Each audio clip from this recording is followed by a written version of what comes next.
Nana, you have to unmute yourself.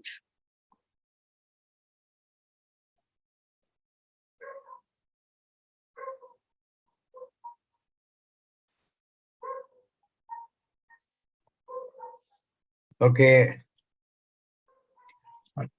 Madle touch, Nana. Madle touch, okay. Ella undi nee kontlo? Better. Better. Chant cheyamantara? Shall I chant? No problem. Okay. Om.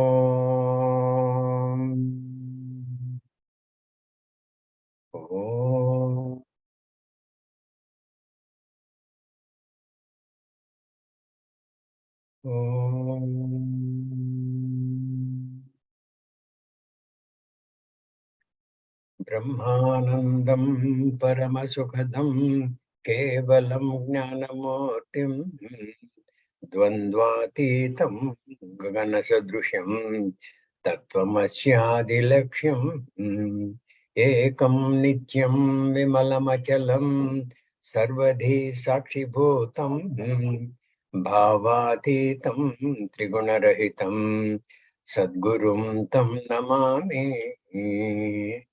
Shruti Smriti Purananam Alayam Karunalayam Namami Bhagavad Padam Shankaram Loka Shankaram Shankaram Shankaracharyam Keshavam Badarayanam Sutra Bhashya Krutau Vande Bhagavantau Punah Punaha Sadashiva Samarambham Shankaracharya Madhyamam Asmadacharya Paryantam Vande Guru Paramparam Vande Guru Paramparam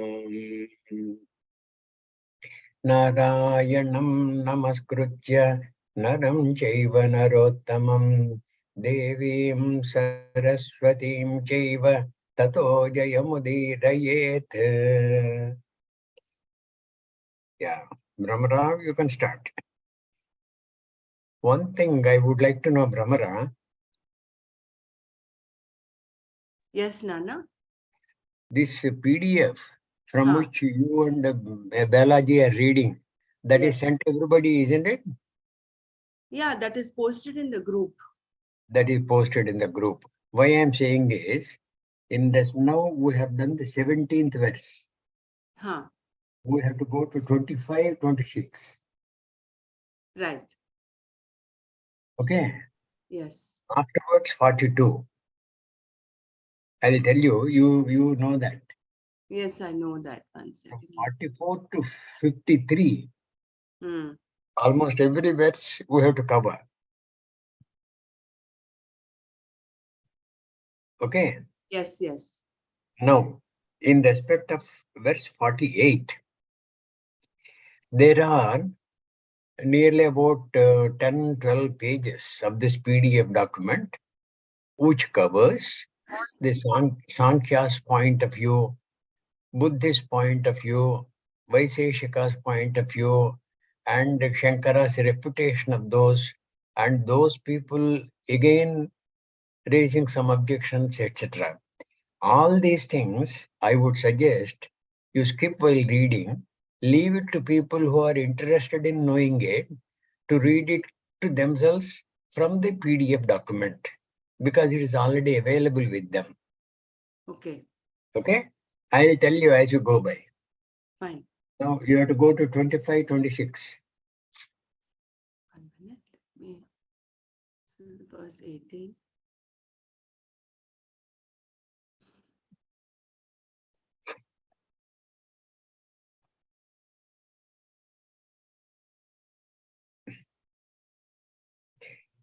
Hey, why don't you do one thing? You can do the page down command on your laptop. That is, I don't know, it is Page down, that is pretty easy for you. I tried that, but it doesn't go down all the way. Hey, no, it may not go down all the way. The PDF document, that particular page, may go down in 2 or 3 steps. Okay. No, but I didn't want to miss. Anyway, we've got 24, 25, right? Or 25, 26. 25, 26. Yeah. Okay. You read the verse and then go to the commentary. Yeah. Bela, are you there? Do you want to read? Are you able to read? Yeah, I'm able to read, Brahmaraji, but if you would like, it's okay. I should start? Yeah, you can start. Okay. Hari Om Sarvebhyah. Hari Om, everybody. Anubandham kshayam hinsam anapekshya cha paurusham mohadarabhyate karma yattatama samuchyate. Should I read the Pratipadartha? No? Okay. No. That commentary, tamasa karma. From then on. Tamasa karma. Yeah. Action which is begun without seeing or taking into consideration certain things is a tamasam karma. In such a karma, one does not see the natural consequence. Anubandha. Shankara glosses the word anubandha as the thing which comes later as a consequence of the action. What is consequential to an action is not taken into account at all in an action like stealing, for example. Further, one does not consider the losses. Kshaya, exhaustion of resources like money or loss of energy and effort, loss of credibility and self-respect are not taken into consideration in this type of action. Gambling is a good example of this. There, especially, losses are not taken into account, nor are the negative result that will come. A gambler always believes that he will succeed. Then again in tamasam karma, one does not consider how the action will affect other people, particularly the harm, himsa, it may inflict on others. One must little bit scroll. One must know that what one is capable of and what one can complete successfully, for which one requires a proper recognition of one's own resources, strength, skills, manpower, and so on. All these have to be taken into account when you perform an action, and if they are not, it is a tamasam karma.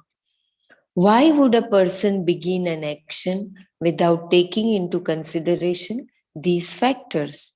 It is due to some kind of delusion, mohat. The incapacity to properly discriminate is because of some grandiosity or false hope. We call it foolhardiness. One who undertakes such an action is embarking upon an action that is called tamasam karma. The three types of karta. This is the threefold karma. Previously, we saw the threefold gnana, and now how the doer himself, the karta, is threefold, is told here. Mukta sango naham vadi dhrutyutsaha samanvitaha siddhaya siddhayor siddhayo nirvika. Siddhya siddhyo nirvikaraha. Okay. Siddhya siddhyo nirvikaraha karta satvika uchyate.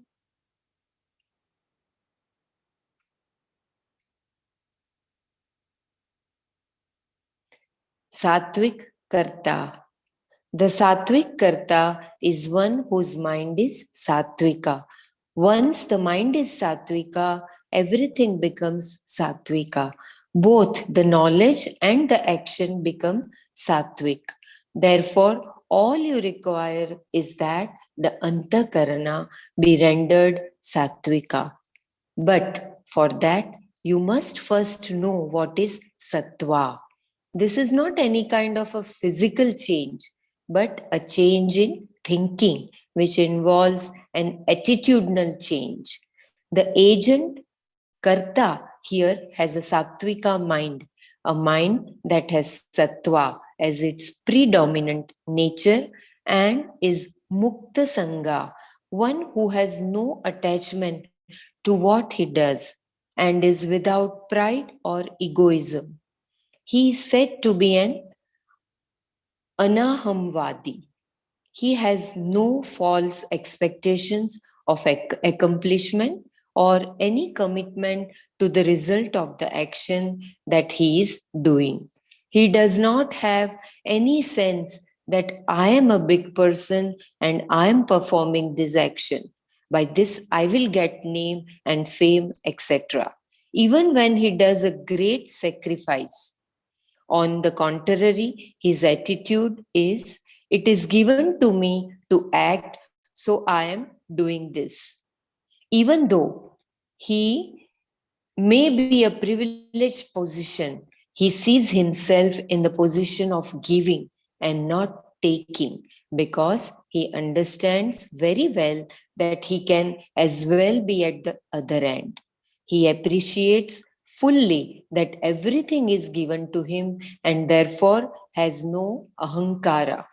One does not have the arrogance born out of ignorance, recognizes that everything is given, the body, the mind, the senses, the resources, the world, and all the opportunities. Even if he wants to give something to somebody, he recognizes that somebody must be able to receive it. That also is given. Without it, he would be denied the pleasure of giving. An appreciation that things are given, even the situations of giving, telling, or doing, is what we call humility, and it is born of understanding. This is not the false humility of self devaluation.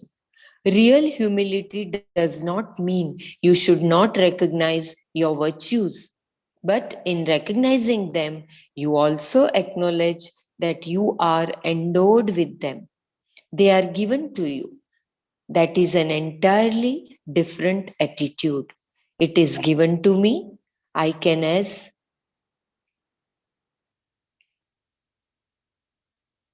I can as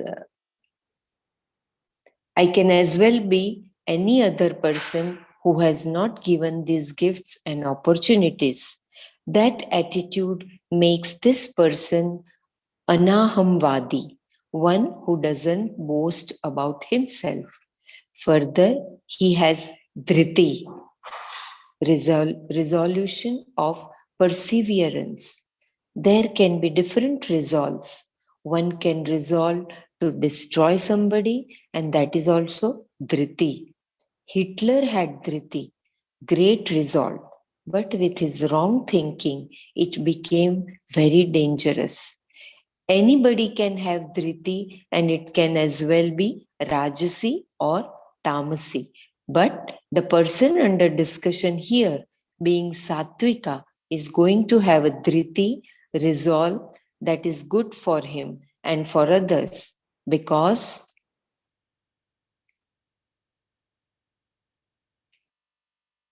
his thinking is proper. His resolution is for antakarana shuddhi, etc. For the sake of his own moksha, a dhriti, like for the sake of his own moksha. A dhriti like that of Arjuna or Dharmaputra, which does not run against dharma, is sattviki.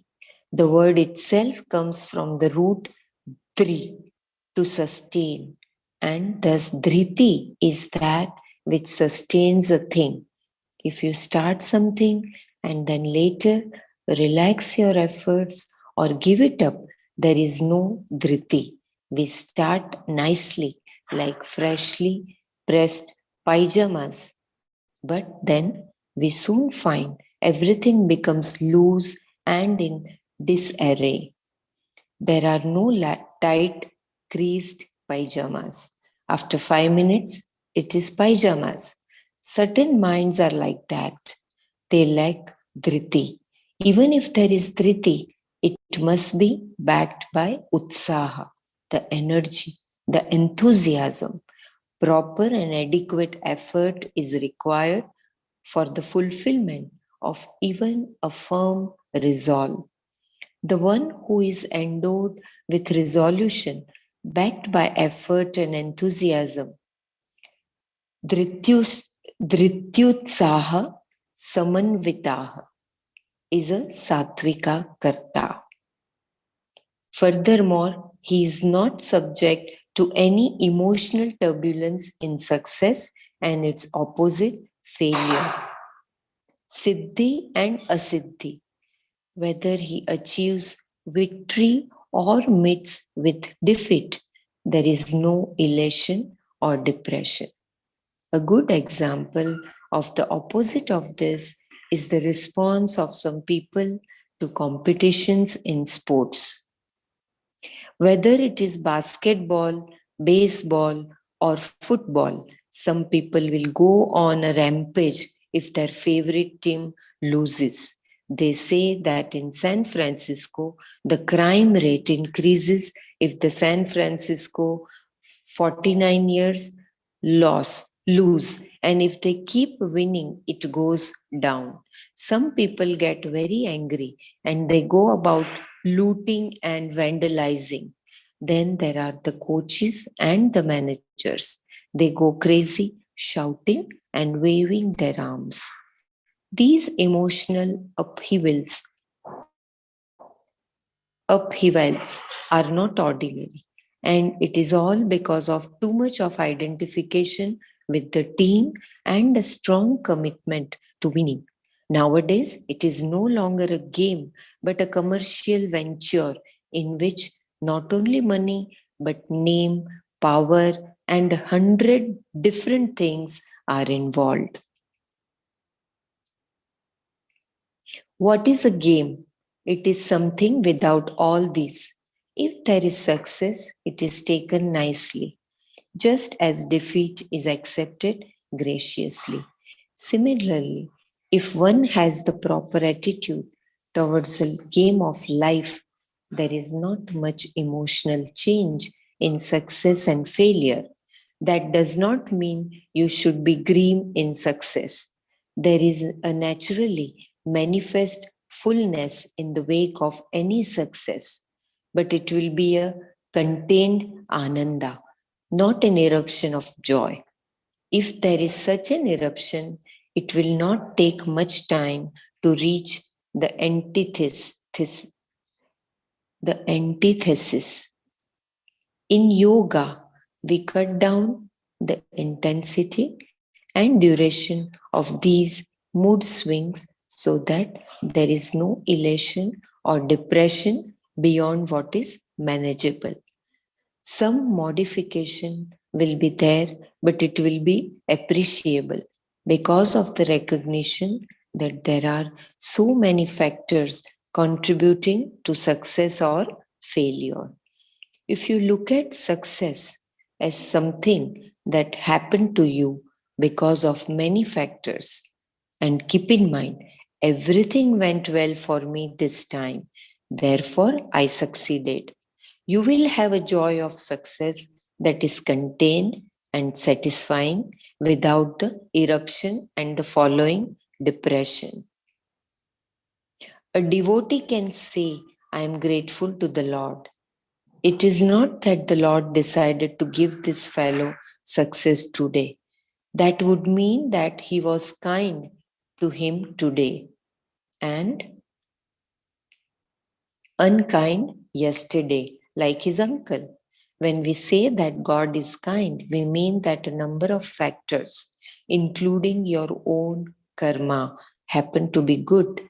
Because of that, you happen to meet a friend for tennis who usually has a wonderful forehand, but that does not work for him today. The ball either goes to the net or out of bounds, and you happen to win the match. What can you say? Everything went well for you, and things did not go well for him. That does not mean that he's going to lose the next time, because his stars may change. There is always an element of luck, as you may call it, or our own past karma. Sometimes it runs along with our pursuits, and sometimes it runs counter to them. This is what we call Ishvara's grace. It is the result of one's own prayer, one's own attitude, one's own karma, past and present. Since we cannot pinpoint any one as the cause for the success, we say it is all Bhagavan's kindness. In fact, it is all your own karma. Bhagavan does not go about distributing success to someone today, somebody else tomorrow.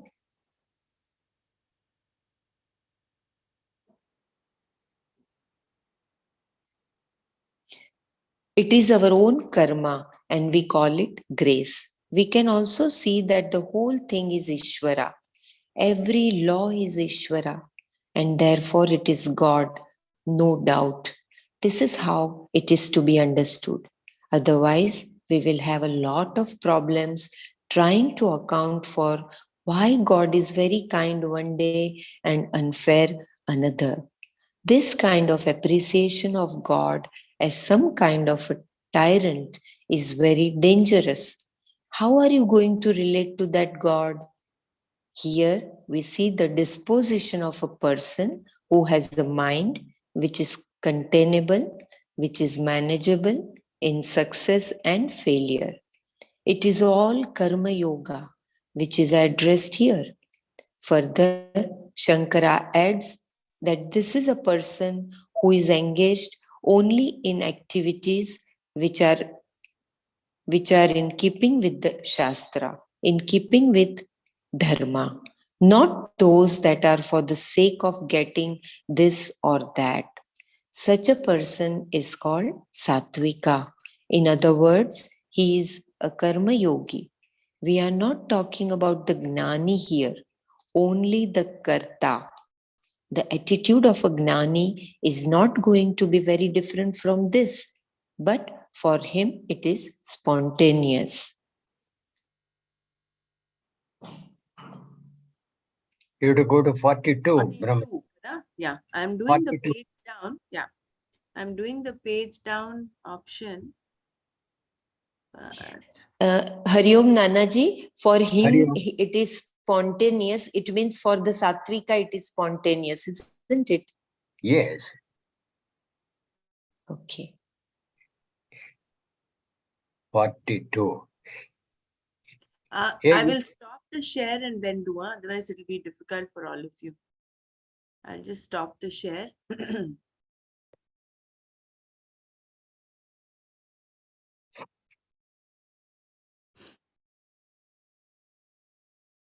You want a full page and full enlargement possible? Yes, Nana. Okay.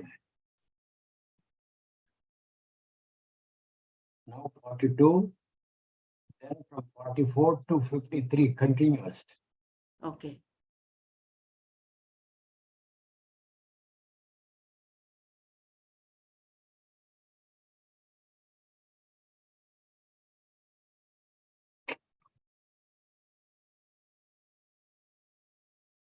Good.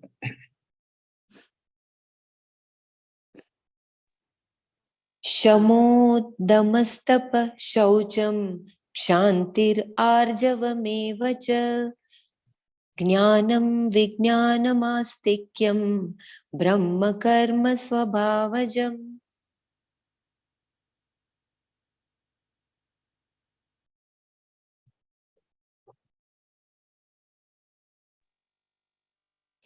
The duties and disposition of a Brahmana. Notice that there is no particular karma involved in this description, only a disposition, guna. In the vision of the Shastra, Everyone should become a Brahmana by quality. The Shastra's intent is not to define karmas, but to help a person grow. In its vision, as you will see, everybody should become a Brahmana in disposition by doing his or her own karma with a certain attitude. Later, Krishna will say that the one who just goes about happily doing what is to be done in his own situation becomes mature. Shwe shwe karmanyabhirath rata samasiddhim labhate nara. Whatever karma is given to you by birth is good enough to make you mature, if that is what you want. If you want to make money or gain some power, you may have to change your situation to accomplish that. But if you want maturity, it is all available right where you are. You need not change your position or your profession in order to mature, because when your aim is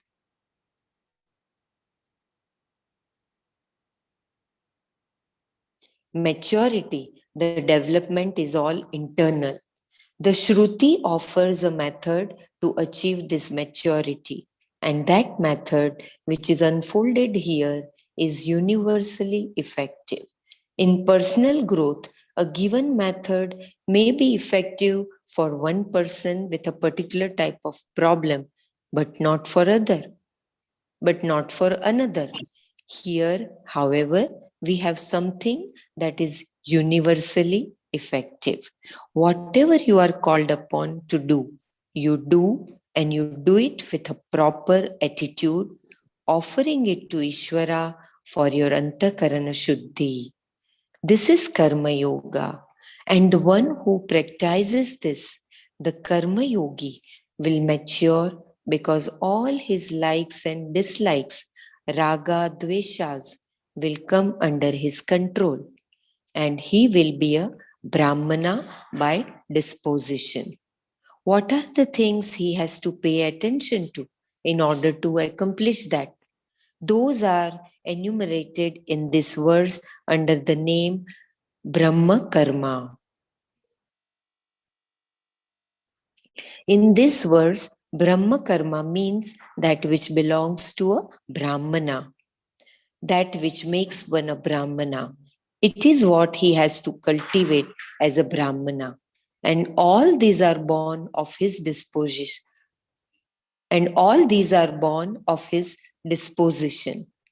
Swabhavaja. What are the things that constitute the disposition of a Brahmana? The first is Shama, which, as we have seen before, means mastery over the ways of one's thinking. We have to gain enough space between our thinking patterns and our own understanding so that we do not get easily carried away by any particular emotion or fancy. If one enjoys, Kshamyatam, do you feel the background noise?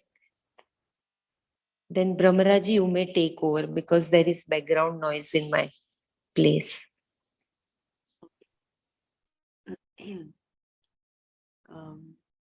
If one enjoys that space, he has Shama.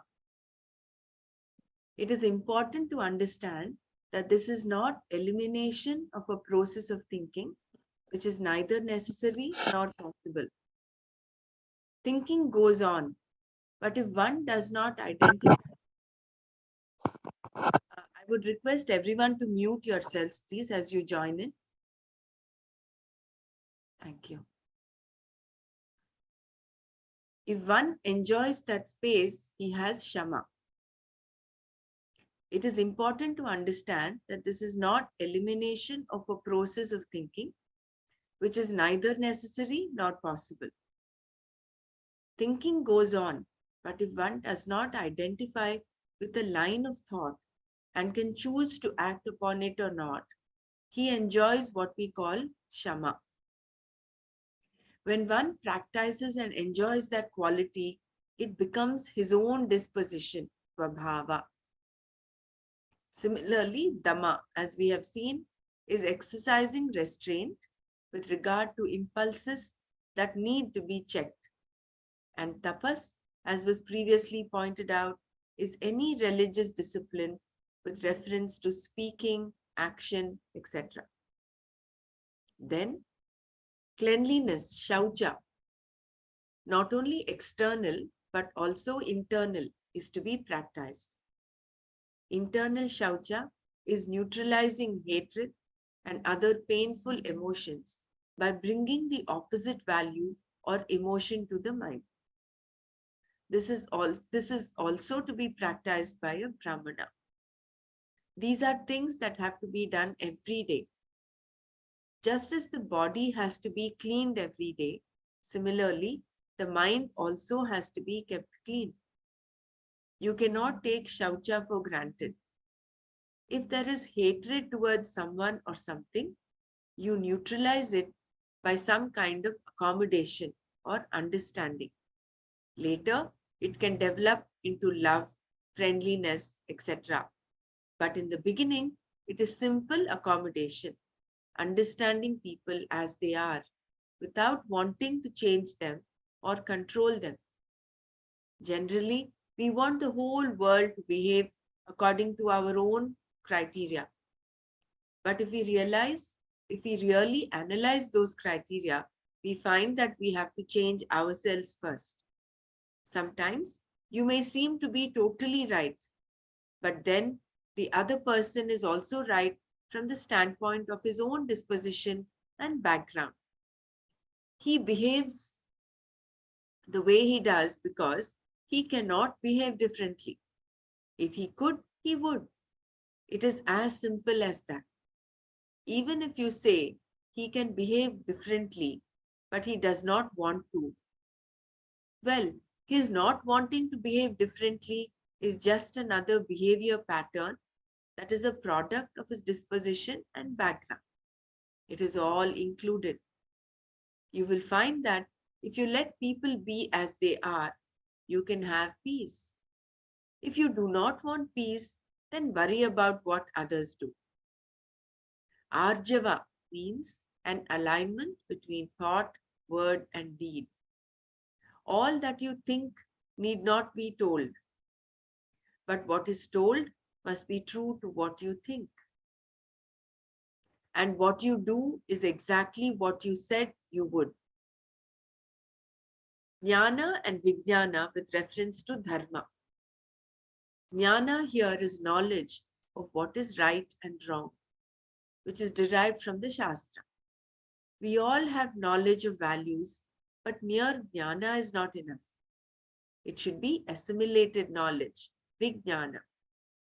Any assimilated value is yourself, and being not separate from yourself, it does not cause any conflict. But mere knowledge of a value, if it is not assimilated, remains an ideal for others to follow and not for oneself. In terms of expectations of others' behavior, everybody is 100% ethical. That means everybody has jnana. But when it comes to my behavior, there is a problem. More often than not, it is due to lack of assimilation of a given value.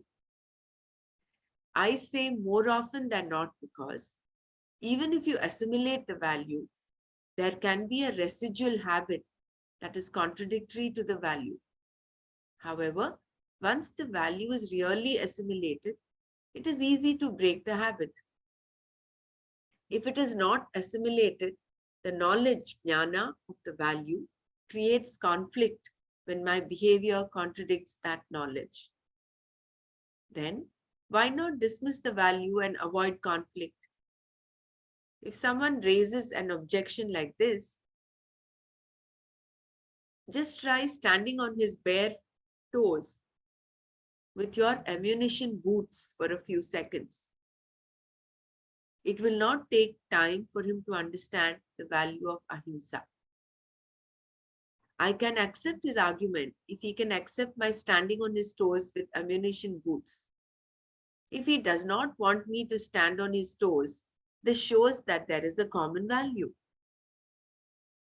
which is shared by and extends to all living beings. It is not a particular personal value imposed upon anyone by society, but a commonly recognized value, which is part of a universally appreciated value structure that forms one basic fabric. Our behavioral expressions of a value may be different, but the value itself, the dharma, is one. And anything that goes against that existing order, that is in conflict with the underlying harmony, is what we call adharma. Therefore, there is such a thing as dharma, and there will be a conflict if it is not assimilated. Jnana and Vijnana with reference to Atma. When there can be this difference of Jnana and Vijnana with reference to Dharma, what can we say when it comes to knowledge of Atma? These two terms, Jnana and Vijnana, used in connection with the knowledge of Atma, have been a source of misinterpretation of Vedanta, both historically and in recent times. In modern times, certain people who claim to be Vedantins say that you should first gain indirect knowledge of Atma from the Shruti, and then you should realize that Atma. In fact, there is no Atma to realize. There is only you, Tattvam Asi. The Shruti does not say that you have to realize Brahman, but that you are Brahman, which is an entirely different thing. But then these modern Vedantis will say that there is an Atma which is all bliss and which you have to realize. That is not how it is. The Shruti says that there is a cause of creation called Brahman, and that Brahman is this Atma, the self-evident I. Knowledge of that has to be immediate knowledge. It can never be indirect. Some people say that initially one gains an indirect knowledge in the form of the understanding. There is an entity called Brahman, which is the cause of this world. They call this Paroksha Jnana. And they say later, one has to realize that Brahman as oneself. This, they say, is the Aparoksha Jnana. But this is not very correct. If I understand only the fact that Brahman exists, though one may call it indirect knowledge, Paroksha Jnana, it is really only Shraddha. Some logic is given, no doubt, but still Brahman is not understood because Brahman is Atma, myself. And that being so, how will I understand Brahman indirectly as an object? There is no object called Brahman, nor is there any understanding of Brahman other than Atma. If Brahman is just known as a word that means the cause of creation, that is not really knowledge but simple Shraddha, just like a belief in the existence of heaven. The difference between these two beliefs is that I have to find out later whether heaven exists or not. But since the world is Brahman right now, by understanding that, I can know Brahman right now. When I say that I don't understand how the world is Brahman, that I see only the world but not Brahman, it is still Shraddha. Even if I say that Brahman is the cause and this world is the effect, I have some more understanding about it, but not real knowledge, jnana, because Brahman happens to be myself. Therefore, this knowledge has to be converted into immediate knowledge, aparoksha jnana of myself as Brahman. Then, if in spite of having this knowledge, there is some doubt about myself, or I believe just the opposite about myself, this viparita bhavana has to be taken care of by analysis, manana. And if there is a habitual error that makes me take myself to be other than Brahman, in spite of clear knowledge, that has to be removed by contemplation, nididhyasana. This will make the knowledge clear and free of doubt, vagueness, error, and any habitual orientation that is opposed to the knowledge. This clear knowledge is called Vijnana. This is the distinction between Jnana and Vijnana with reference to Atma.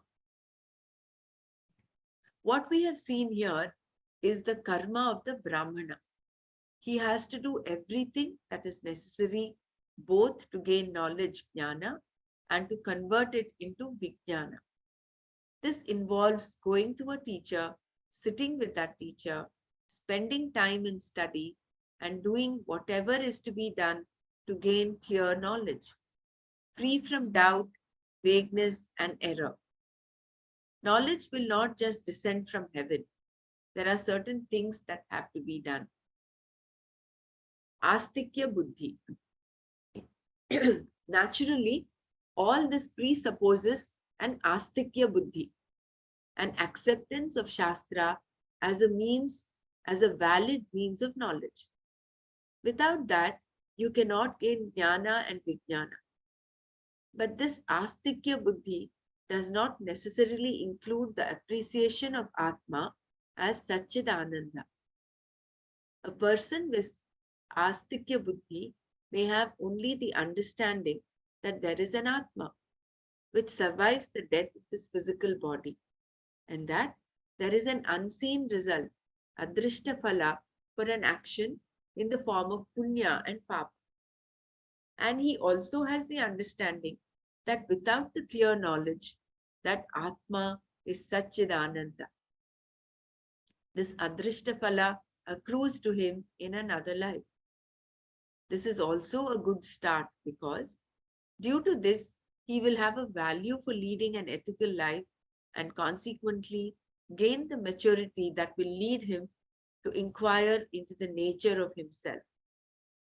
Being an astika, he will look up to the Shastra as a means for that. Even though he may not understand what Shastra says, what it says is accepted as true, and he makes an attempt to understand that. Once he understands what it says about Atma, he no longer has simply an astikya buddhi, but knowledge. Some astikya buddhi will continue with reference to things that will always be remote, nitya paroksha, like heaven, etc. But once you know the nature of Atma, the shraddha one has now is different. The shraddha is different from the shraddha of the astikya buddhi, because there is no promise here that you will become Brahman later. The Shastra says you are Brahman. If you don't think so, well, that is why the Shastra is telling you. The one who has this astikya buddhi will try to understand that, and naturally, it is a thing to be understood right now. Therefore, this Shraddha with reference to Atma being Brahman is a different type of Shraddha. It is the Shraddha in the Pramanya of the Shastra, which is nothing but the Shraddha in the veracity of the Shastra and in its capacity to reveal Atma. This gives me the attitude to allow the words of the Shastra to operate and do the magic that they have to do. Being a means of knowledge, pramana, the Shastra has to work independently of every other pramana. This is true of any pramana. Only the eyes can see, and only the ears can hear. And just because the eyes see, that does not mean the ears do not hear. Just because the ears hear, that does not mean that what the eyes see is wrong. They operate independently. Ears bring in only sound, while eyes bring in only form. Each means of knowledge works independently without your consent. Whether you like it or not, a given sense organ will bring in data about a given sense object. When one is trying to meditate, who wants to hear the garbage truck of all things? But it is heard. Thus, the ears do not take your permission to report sound. They operate independently. Even inferential knowledge is automatic. Once you have knowledge of the invariable concomitants, even inferential knowledge is automatic once you have knowledge of the invariable concomitants. When you see smoke, you immediately know there is fire. Or if you hear a particular sound, right away you know a car is passing by. The conclusion is immediate. This knowledge, as any other knowledge, has to take place in the mind, not anywhere else. Some say that you have to transcend the mind and experience the Atma. But if you transcend the mind, you will go to sleep. You will not get knowledge. How will you experience the Atma, who is the experiencer of everything? If transcending the mind is enlightenment, I would have woken up from sleep as a wise man, a Buddha, long ago. Nobody became wiser just because he slept. Knowledge has to take place in the mind, nowhere else. Atma itself does not require any knowledge because it has no bondage to get rid of by knowledge. It is always free. The body also has no problem about being mortal, etc. because it does not have any I sense, Atma Buddhi. Being inert, Jada, it has no problem. Nor does the mind have any problem. It is purely an instrument for knowing and is free from the problem of being small or limited in any way. Then, who has the problem? It is the confused pramata, the knower, who does not recognize Atma as it is. The buddhi has confusion, and that is the problem. How are you going to solve this problem? Experience alone does not teach you anything. You can only learn from it to the extent that you can interpret it properly. And that depends on what you already know. It is not possible to interpret any experience beyond the understanding you already have. If I only know myself as an idiot, every interpretation I make will only confirm how idiotic I have been. The helplessness is very clear. Therefore, the Veda has to be taken as an independent pramana. How? Suppose I hold up a crystal and say, this is a rabbit. Now, you want your Swami to be right because you want to think that at least somebody can be right. But then, not only do I say it is a rabbit, but I go on and on describing its color and so on and asking it to sit still. What will you think? As much as you may want to believe it is a rabbit, you cannot. Why? Because it contradicts your perception. When there is a doubt about anything, only a pramana is valid. And here, what is being said contradicts the pramana of sight. Look at your attitude towards your eyes here. That should be your attitude towards the Vedas. That is, you should be as sure of the capacity of the Vedas in revealing the truth about yourself as you are of your eyes revealing form and color. That is called Shraddha. And only with this kind of Shraddha can the words do their job. The Shastra itself says, the one who has Shraddha gains knowledge. Shraddhavan labhate jnana. Shraddha is not blind faith, but an attitude towards the pramana, which we call astikya buddhi, that overrules everything you may have concluded about yourself. I thought I was a mortal. Then When I listen to the words of the Shastra, I see that I have been wrong. Even though my mind may have been telling me for ages that I am this and that, at one stroke, knowledge changes everything. The entire humanity thought that the sun traveled from east to west.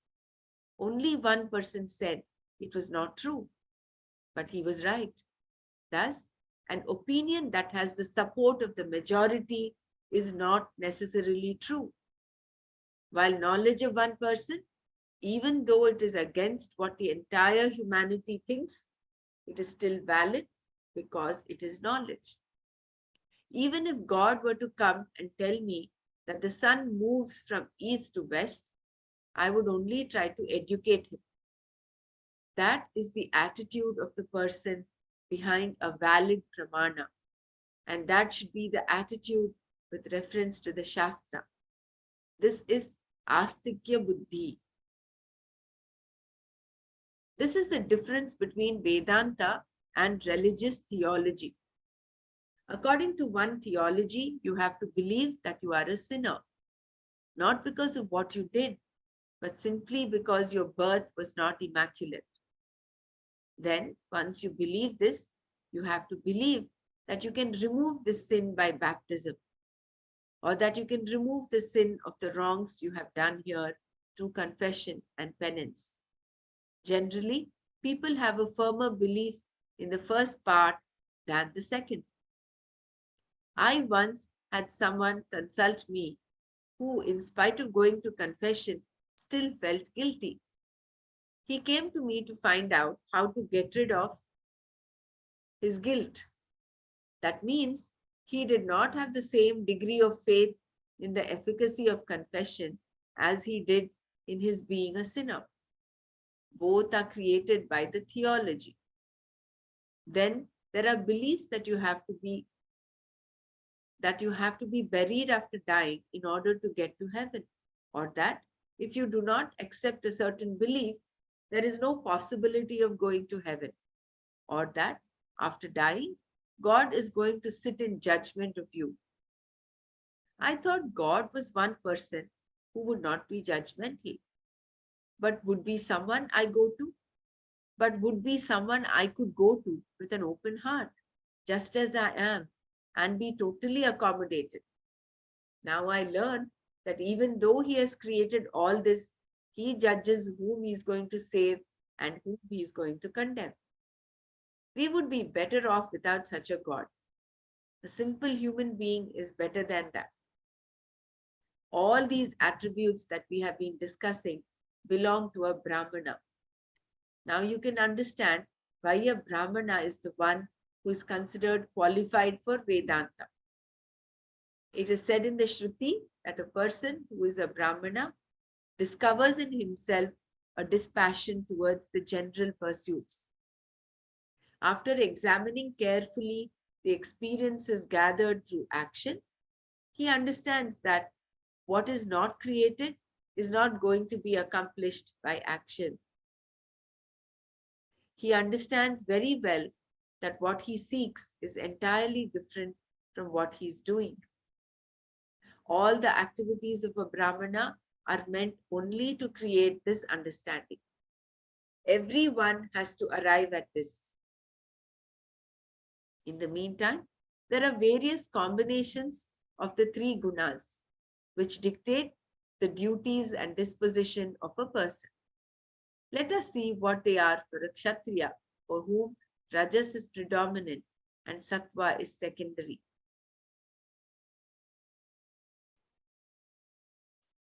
You need to go to 44. Yeah. Yeah. Now, we will see the duties and dispositions of a Vaishya. Krishi Gauraksha Vanijyam Vaishya Karma Svabhavajam Paricharyatmakam Karma Shudrasyapi Svabhavajam. The duties and disposition of a Vaishya. Krishi is any activity connected to cultivation. Shankara mentions plowing specifically, but it includes all agricultural efforts. Then there is Gauraksha, protection of cows. This is a very interesting expression. Instead of saying cow farming, he says cow protection. What is the difference? Cattle farming means raising cattle for slaughter, and before that, subjecting them to cruel conditions to maximize their body weight. That is not the case here. The cattle are protected based on the principle that what is protected protects you in turn. If dharma, for example, is protected, it protects you. Dharmo rakshati rakshitaha. Similarly, if a cow is protected, it protects you. An agriculturist requires the help of heads of cattle, so their protection is part of his daily chores. Another duty of the Vaishya is commerce. All traders, manufacturers, industrialists, etc. are engaged in Vaishya karma. Again, it is born of guna and therefore is natural, svabhavaja. For a Vaishya, as with the Kshatriya, Rajas is predominant. Here, however, not Sattva, but Tamas is second. Naturally, he is going to be selfish. But if he converts his activities into duties, he can develop more Sattva. The duties and disposition of a Shudra. Then we have the Shudra, in whom Tamas is predominant and Rajas is second. His activity consists of any type of service, paricharya, which generally involves a lot of running around. Paricharyatmakam karma means activities in the form of serving other people. Every society has this group of people who provide the hands and legs behind all the different functions. But whatever the activity is, it has to be converted into a duty. That is the point here. The result of performing one's duties well. Shankara says that those who perform well the duties enjoined for their class naturally gain heaven as the result. And he quotes the following from the Apastamba Smriti. Those who are committed to following their own duties according to caste and stage of life, experiencing the result after death, because of the remaining punya, gain a birth that is better in terms of place, caste, family, duty, longevity, learning, profession, wealth, happiness, and intelligence. Varnashramacha swakarma nishtha pretya karma phalam anubhuya tata seshena vishishta desha jati kula dharma ayu shruta vritta vitta sukha medhasa janma pratipadyante. There is no functional system of Varnashrama today, either in India or the West. We just have to understand the people discussed here as those who are committed to doing the duties expected of them. After death, because they have been following what is enjoined, they experience the result of their life of duty, which is heaven. When that is over, they still have some leftover punya karma, because everything cannot be enjoyed in heaven. And due to one's remaining merit, one is born in a better place, either a better country or within a country, a better area where there is more culture. Even if the place is all right intrinsically, he should not be born during a depression or a war, which are not helpful if a person has to grow spiritually. So, the time in which he is born in a given place is also important. Then, he should be born in a class and a family where there is more culture, more appreciation of spiritual knowledge, and better parental guidance. And he should be disposed to a life that is more in conformity to dharma. This birth will also have better longevity, better opportunities for learning, a better profession, and more economic freedom. Naturally, when all these things are there, he is going to be happier. Besides all this, he will have better intelligence, better capacity to grasp and retain. Thus, the Smritis and Puranas tell of the particular different results in terms of loka gained by those who follow the dharma of the fourfold varnas and ashramas. There are different and particular results according to each one's conformity to the enjoined duties. These duties are mentioned not just for showing how one can get to heaven. There is another reason for it. They can be done differently, and because of that, there will be different results. The same karma can be converted into yoga if it is not done for a better birth or going to heaven or for giving anything that is to be enjoyed later. But for what I will get out of it now in this life. That is what he's going to talk about now. Hari Om. I Hari think Om. we'll stop here for today. Yes, Nana. Okay. Yeah. Thank you both for chanting nicely, for rendering this text very nicely. Om Sarve Bhavantu Sukhinah, Sarve Santu Niramayah, Sarve Bhadrani Pashyantu, Ma Kaschid Dukkha Bhag Bhavet. Om Shanti Shanti Shanti. Please remember, you will be starting on the 45th verse tomorrow. Okay. The 45th to the 53, all verses. Okay. Only thing is, like I said, that 48th verse, there are some areas you would better skip. I will indicate to you then. Okay. Right. Hari Om, everybody. Hari Om, Namaste. Dhanyavad. Hari